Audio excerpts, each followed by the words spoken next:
اعوذ باللہ من الشیطان الرجیم بسم اللہ الرحمن الرحیم 1974 کی قومی اسمبلی میں جب جماعت احمدیہ کے بارے میں انہوں نے فیصلہ کرنا تھا تو وفد کو بلایا گیا، جس میں خلیفہ وقت بھی موجود تھے، اور ان کے سامنے جب جماعت احمدیہ کے عقائد پیش کیے گئے کہ ہم اس طرح کے مسلمان ہیں۔ پہلے پروگرام میں بتا چکا ہوں کہ خاتم النبی جین کے سلسلہ میں ہمارا کیا ایمان ہے، اور اب قرآن مجید کے بارے میں جو ہم ایمان رکھتے ہیں کہ یہ کتاب کیسی ہے اور کس طرح ہم اس پر یقین رکھتے ہیں، وہ میں حضرت مرزا غلام احمد قادیانی جو امام مہدی علیہ السلام ہے اس زمانے کے،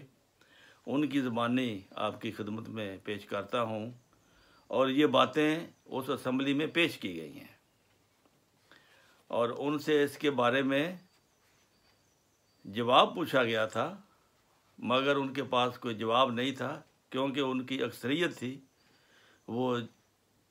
اس لحاظ سے جو طاقتور ہوتا ہے وہ جواب دینے کا پابند نہیں ہوتا۔ بہرحال قرآن مجید کے بارے میں سب سے سیدھی راہ اور بڑا ذریعہ جو انوار یقین اور تواتر سے بھرا ہوا ہے، ہماری روحانی بھلائی اور علمی ترقی کے لیے کامل رہنما ہے، وہ قرآن کریم ہے۔ قرآن کریم جو تمام دنیا کے دینی نظام کے فیصلہ کرنے کا متکفل ہو کر آیا ہے، جس کی ایت ایت اور لفظ لفظ ہزارہا طور کا تواتر اپنے ساتھ رکھتی ہے، اور جس میں بہت سا آب حیات ہماری زندگی کے لیے بھرا ہوا ہے، اور بہت سے نادر بیش قیمت جواہر اپنے اندر مخفی رکھتا ہے۔ یہ ہے قرآن کریم، جو ہر روز ظاہر ہوتے جاتے ہیں۔ 1400 سال سے ہر روز یہ جواہر نئے سے نئے پرائے میں ظاہر ہو رہے ہیں۔ یہی ایک عمدہ مہک ہے جس کے ذریعے ہم راستی اور ناراستی میں فرق کر سکتے ہیں۔ یہی ایک روشن چراغ ہے جو عین سچائی کی راہیں دکھاتا ہے۔ بلا شبہ جن لوگوں کو راہ راست سے مناسبت ہے اور ایک قسم کا رشتہ ہے، ان کا دل قرآن شریف کی طرف کھینچا چلا آتا ہے، اور خدا کریم نے ان کے دل ہی اسی طرح کے بنا رکھے ہیں کہ وہ عاشق کی طرح اپنے اس محبوب کی طرف جھکتے جاتے ہیں، اور بغیر اس کے کسی جگہ قرار نہیں پکڑتے۔ اس سے صاف اور صریح بات سن کر پھر کسی دوسرے کی نہیں سنتے، ہر ایک صداقت کی خوشی سے اس کی ہر ایک صداقت کی خوشی سے اور دوڑ کر قبول کر لیتے ہیں، اور آخر وہی ہے جو موجب اشراق اور روشن ضمیری کا ہو جاتا ہے، اور عجیب در عجیب انکشافات کا ذریعہ ٹھہرتا ہے، ہر ایک کو حسب استعداد معراج ترقی پر پہنچاتا ہے۔ راست بازوں کو قرآن کریم کے انوار کے نیچے چلنے کی ہمیشہ حاجت رہتی ہے، اور جب کبھی کسی حالت جدیدہ زمانہ نے اسلام کو کسی دوسرے مذہب کے ساتھ ٹکرا دیا ہے، تو وہ تیز اور کارگر ہتھیار جو فی الفور کام آیا وہ قرآن کریم سے ہے۔ ایسا ہی جب کہ کہیں فلسفی خیالات مخالفانہ طور پر شائع ہوتے رہے ہیں، تو اس خبیث پودا کی بے کنی آخر قرآن کریم نے ہی کی ہے، اور ایسا اس کو حقیر اور ذلیل کر کے دکھا دیا کہ ناظرین کے آگے آئینہ رکھ دیا کہ سچا فلسفہ یہ ہے، یعنی قرآن کریم میں جو ہے وہ سچا فلسفہ ہے۔ نہ وہ حال کے زمانہ میں بھی جب اول عیسائی بازوں نے سر اٹھایا اور بد فہم اور نادان لوگوں کو توحید سے کھینچ کر ایک عاجز انسان کا پرستار بنانا چاہا اور اپنے مغشوش طریق کو سوفسطائی طریق سے آراستہ کر کے ان کے آگے رکھ دیا۔ ایک طوفان ملک ہند میں برپا کر دیا، آخر قرآن کریم ہی تھا جس نے انہیں پسپا کر دیا۔ اب وہ لوگ کسی باخبر آدمی کو منہ بھی نہیں دکھلا سکتے اور ان کے لمبے چوڑے عذرات کو یوں الگ کر کے رکھ دیا جس طرح کوئی کاغذ کا تختہ لپیٹے۔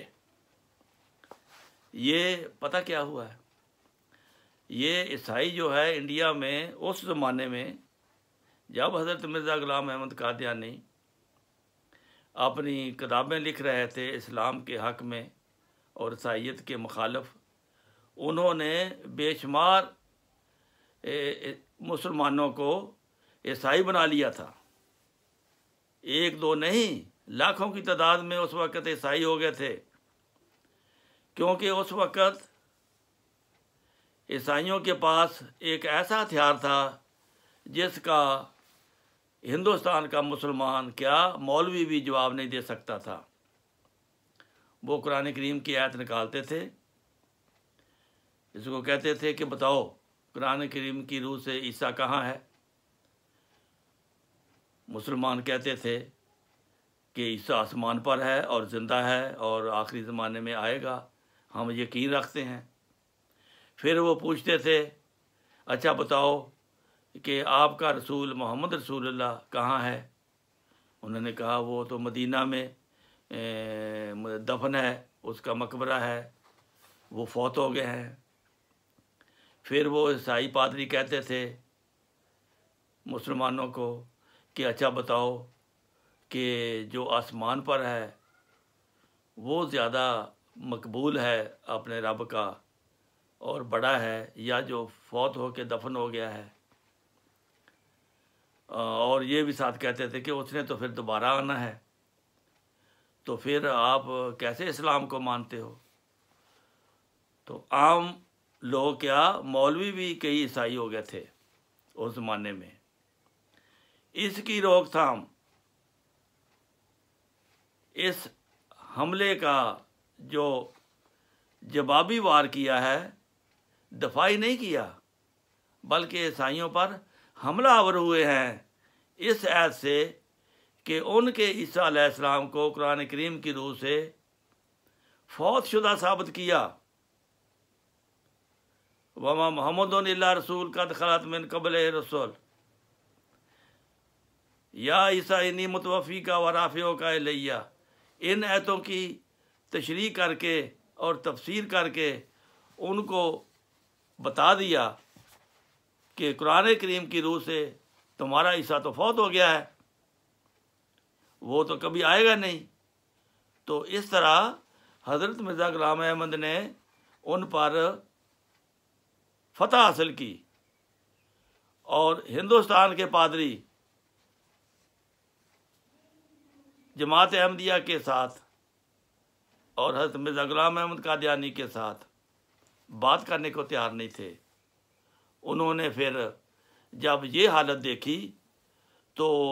وہ پادری بھاگ کر جب انگلستان گئے، انہوں نے وہاں پہ اس بات کا اظہار کیا کہ ہندوستان میں ایک مسیح آیا ہے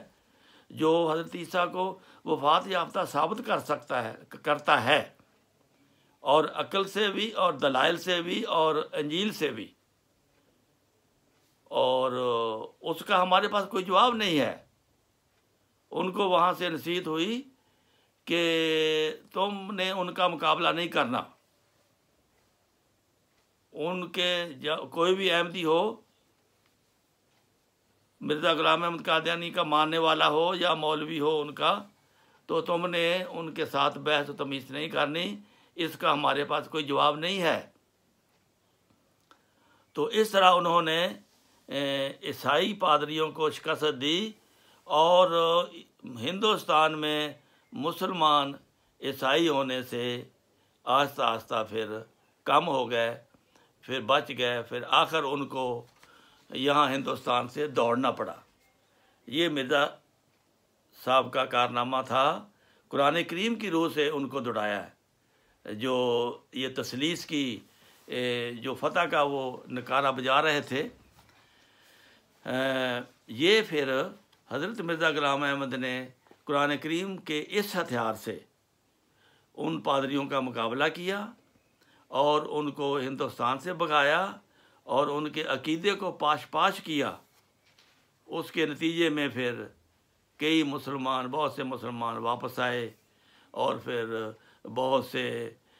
پادریوں کو بھی سمجھ آ گئی، پھر کئی عیسائی بھی مسلمان ہونے لگے، جیسا کہ آج پوری دنیا میں اس ہتھیار سے جو حضرت مرزا غلام احمد قادیانی نے مسلمانوں کو دیا کہ عیسیٰ کو مرنے دو، اس میں اسلام کی حیات ہے، ورنہ تو وہ پادری جو ہے عیسائیت مسلمانوں کو لے دے گئے تھے، وہ تو ان کا بالکل یہ پروگرام تھا کہ ہندوستان کیا، ہاں ہم تو مکہ مدینہ تک مسلمانوں کو عیسائی بنائیں گے، لیکن اس ہتھیار نے ان کے جو ہے ان کو ایسی شکست فاس دی کہ ان کو اپنی جان چھڑانا مشکل ہو گئی۔ اب وہ جماعت احمدیہ کے ساتھ عیسائیت کے مقابلے میں کوئی مناظرہ نہیں کر سکتے، اور نہ ہی ان کا مقابلہ کر سکتے ہیں۔ یہ جماعت احمدیہ نے، یہ حضرت مرزا غلام احمد قادیانی نے قرآن کریم کے ہتھیار سے ان کو شکست دی جو صلیب کا پرچار کرتے تھے۔ آج کا ایک ہی ہتھیار کافی ہے، وقت بھی ہو گیا ہے، آئندہ اگلا اگر مسئلہ شروع ہو جائے گا وہ بہت لمبا ہو جائے گا، اس لیے یہیں پہ اکتفا کرتے ہیں۔ انشاءاللہ پھر آئندہ قرآن کریم کی جو صفات ہیں، جو حضرت مرزا غلام احمد قادیانی نے قرآن کریم کے بارے میں ہم کو جو دیا ہے علم، اس کے بارے میں آئندہ باتیں ہوتی رہیں گی۔ السلام علیکم ورحمۃ اللہ وبرکاتہ۔